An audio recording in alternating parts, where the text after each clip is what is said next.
Hello folks, Everchanger here, and welcome back to more Pokemon Blaze Black 2.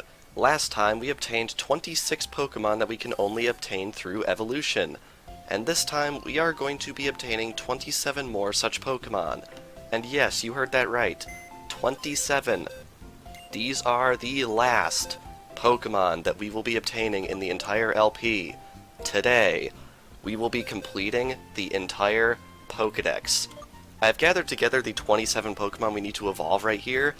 All of the Pokemon you see on screen simply need to be evolved into the next stage up, and then our Pokédex will be completely complete. So what I'm going to do is I'm going to grab them out in pairs, equip the experience share, get some experience going, and then we will see some evolutions.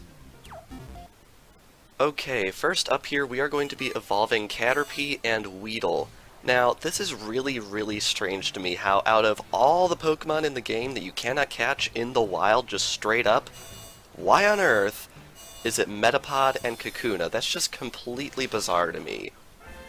Because they're just so common in some games, like, it's so weird how you cannot get them just straight up in the wild in this one.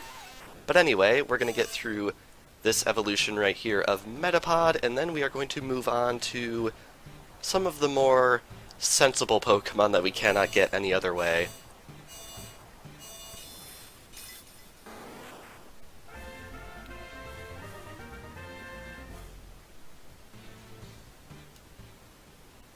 Okay, next up is the almighty Lord Helix Ammonite, who we are going to be evolving into Omastar. We have to evolve every single fossil Pokemon in this episode because there is no way to catch any of these final forms in the wild, which is really disappointing because we got these guys at a decently low level, but they evolve at a pretty high level, so we're going to have to just deal with it in that regard. And I'm sorry, Twitch Plays Pokemon fans, but between Omastar and Kabutops is probably my favorite. I don't know, feel free to sound off in the comments which one you think is better, but personally I think Kabutops is just, I don't know, I think it just looks cooler. It's just a personal opinion of mine though. And we're trying to learn Slash, forget it, never gonna use it anyway. Alrighty, next up is Natu. And I find it amusing, this Pokemon evolves into something called Xatu, which starts with the letter X, and according to some interviews with the localization team back in 2000 when Gold and Silver just came out, the only reason this Pokemon is called Xatu is because they wanted a Pokemon for every letter of the alphabet, which also explains why Quillfish was introduced in Gold and Silver. And we also have an evolution for Fluffy right here, and I believe, if my memory serves correctly, that this very same Fluffy did serve on our team very briefly at the beginning of the LP, so looks like we're coming full circle. It has finally evolved into Ampharos.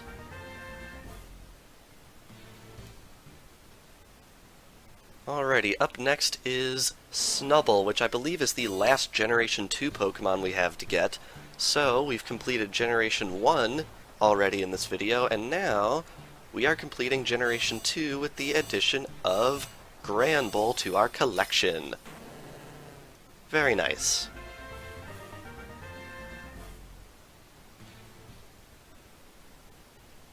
And in addition to that, we are also beginning our Generation 3 conquest with the evolution of Surskit. This Pokemon is interesting because it evolves from a unique type combination, that being Bug and Water, into a non-unique type combination, that being Bug Flying, in the form of Masquerain.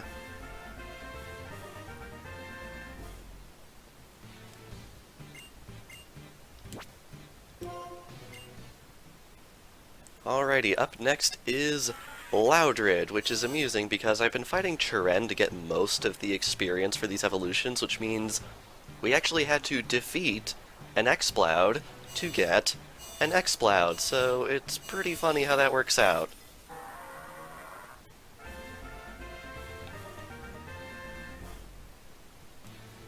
And it wants to learn Crunch. I think we're gonna skip it.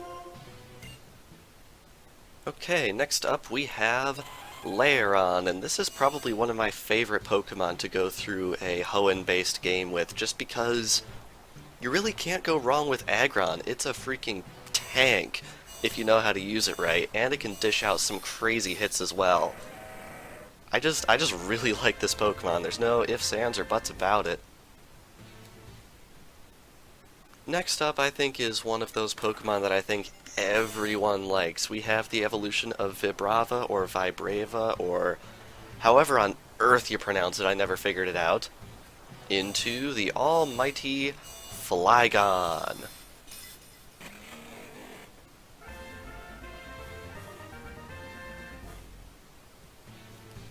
And it wants to learn Dragon Tail. You know what, since Flygon's so popular, I think we'll entertain that request.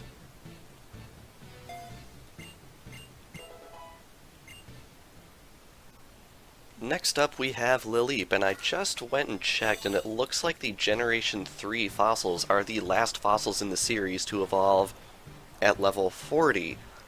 Every single fossil after Generation 3 actually evolves a lot earlier than that, and I'm very happy about that. Anyway, right here we have Cradilly. And of course, alongside any Cradilly, you are of course going to wind up also having to evolve Anorith into Armaldo. And I have to say, Armaldo is probably one of my more favorite fossil Pokemon just because it took me forever to realize which were its eyes, and I think when a Pokemon can keep me on the ropes for that long, it's done something right.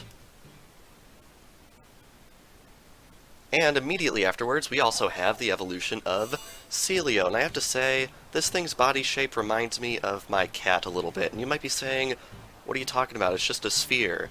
And to that I reply, yes. Yes it is.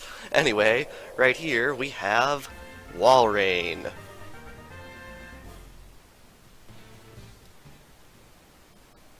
Next up we have Shelgon, one of two pseudo-legendaries in the Hoenn section of the Pokédex. The other one, Metagross, we were actually able to catch in the wild, which was a trial. But right here, Salamence has proven to be a lot easier in that regard.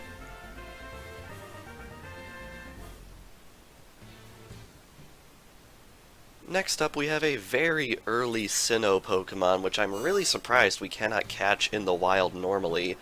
We actually have to evolve Kricketot into Kricketune. There is no other way to get a hold of this Pokemon in the entire game. And yes, that cry is a fan favorite.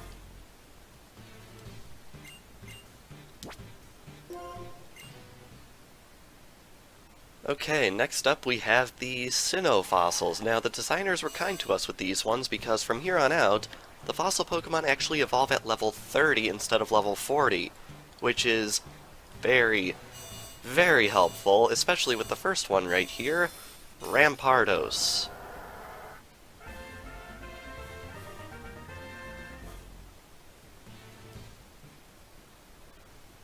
And for every Rampardos, there is a Bastiodon. Now, I have to say, Generation 4 had a bit of a thing for Pokemon whose names ended in "on." You had Shieldon, Bastiodon, Gastrodon, Hippowdon. Like, there's so many of them, I don't know why. I mean, it's not that it's uncreative, it's just odd how they all got concentrated into that one game. Next up, we are evolving Glameow into Purugly. Now, this Pokemon is weird to me because I get the impression that it's unnecessarily rare. I think in all of Generation 4 you could only catch this thing in Pokemon Pearl, if I'm not mistaken. It's just a really random Pokemon to have be that rare. Anyway, Purugly.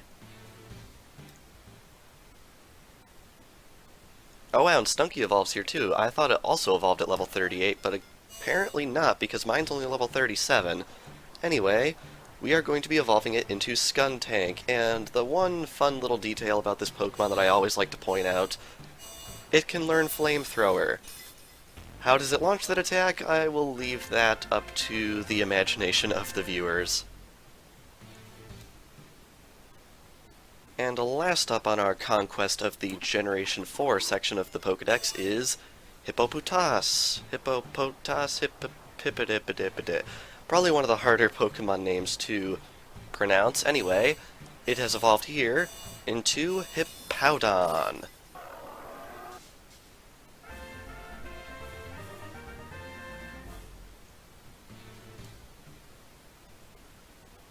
Next up here we have Krokorok, and astute fans of the series might recall that yes indeed, this is the very same Krokorok that served on our team early on in the LP, up through episode, I want to say 50? It didn't have too much time on our team, but I think the time it had was definitely respectable in and of itself. Anyway, we have come full circle. It has evolved into Crocodile. And it wants to learn Foul Play, which I think I'm going to skip out on just because, again, we're at the end here. We're not going to be using it. And it seems I was mistaken earlier. It turns out the Generation 5 fossils actually evolve at the very, very random level of 37. Although I feel like that's Generation 5's thing, just really bizarre, out there evolution levels. Anyway, here we have Caracosta.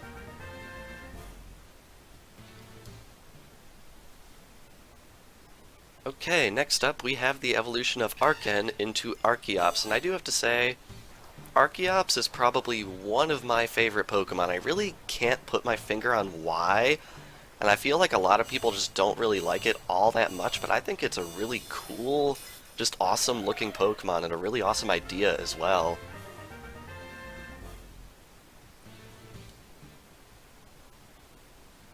Next up, we have Farro Seed right here. Now, this thing is incredibly slow. At the time of evolution, this thing has a speed stat of 14, which means probably one of the best Pokemon to roll Gyro Ball on, and might be a good idea to try and shoot for a 0 IV in speed on this thing, just to get that extra little bit of power.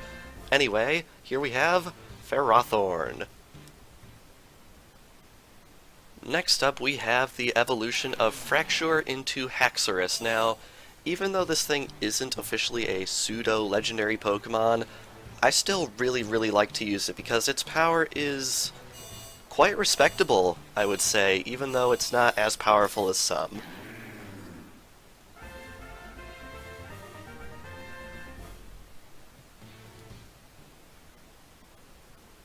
And last but not least, the final evolution.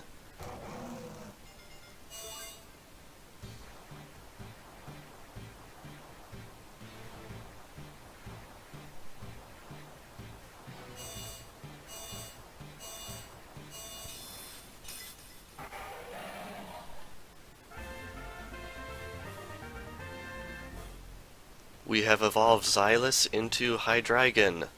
The Pokédex is complete. For all of the evolutions that we have done in this video, we have qualified for quite a few medals. First we have the Water-type Catcher medal. Next up, the Electric-type Catcher medal. And of course, the Grass-type Catcher medal. Beyond that, the Ice-type Catcher medal. Continuing, we have the Ground-type Catcher medal. And indeed, the Flying-type Catcher medal. Continuing, the Rock-type Catcher medal. Next up, the Dragon-type Catcher medal. And of course, the Dark-type Catcher medal. And the Steel-type Catcher medal. Well, aim to receive 100 medals. Good luck. Very nice. All of those type catcher medals are for completion of the new Unova Pokédex, not the National Pokédex. What do you get for completing the National Pokédex? A couple of things. First off, we are headed to the Game Freak building in Castelia City. Alrighty, here we are at the offices of Game Freak, with a completed Pokédex in hand. What we want to do is we want to speak to one of the guys in here, and I believe it's this guy. Hello, I am the Game Director. Oh, you've caught every kind of Pokemon in Unova. It's truly amazing. Now we'll give you an award.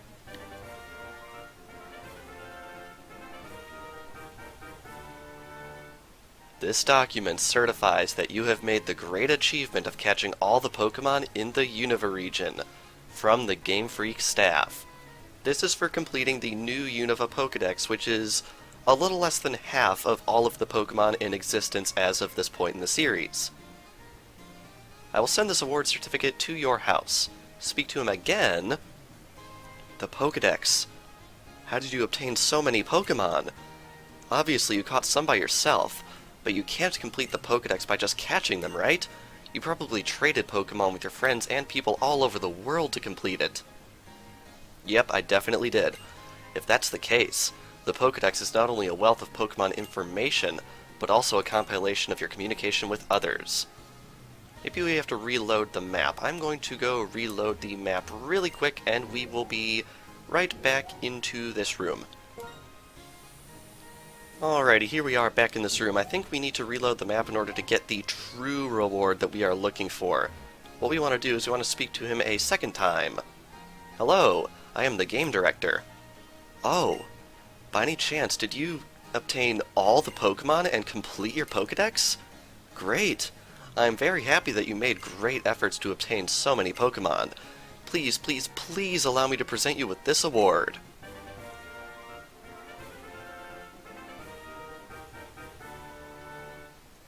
This document certifies that you have successfully completed your National Pokédex from the Game Freak staff. We have done it. I will send this reward certificate to your house too. We have caught every single Pokémon there is to catch. I think Professor Juniper, both the senior and junior of the two, would definitely be interested in checking out our achievement. Here we are in New Vema Town.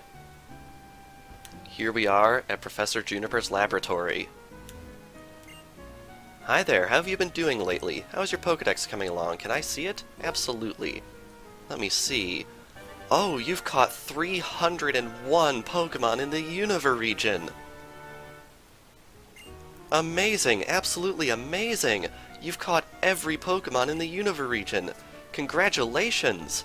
It seems like you are meeting Pokémon at a good clip. Here, this is a gift to thank you for all your hard work. For completing the new Unova Pokédex, we obtain the Oval Charm. What this will do is it will increase the chances of finding eggs at the Pokémon daycare. If you have an Oval Charm, we don't know why, but you'll have a better chance to find eggs at the Pokémon daycare. Keep up the good work. And finally, hey David, you're here to show me how your Pokédex is coming along, right? Absolutely, sir. I see. You've caught 649 Pokémon then. This blows me away! It's so wonderful, I'm at a loss for words. You've accomplished something truly outstanding. Filling up the National Pokédex makes you a trainer among trainers. I'm so happy I was able to meet a fantastic trainer like you. I thank you from the bottom of my heart. Oh, we have a gift for you. My daughter has it. Go speak to her and get it. Hi there, how have you been doing lately? How's your Pokédex coming along? Can I see it? Let me see. Guess we have to go through this little spiel again. Alrighty. Man, it's just crazy how it's been a little over 11 months. And we're finally here. Amazing, absolutely amazing. You've caught every Pokémon in the Unova region. Congratulations. It seems like you are meeting Pokémon at a good clip. Here, this is a gift to thank you for all your hard work.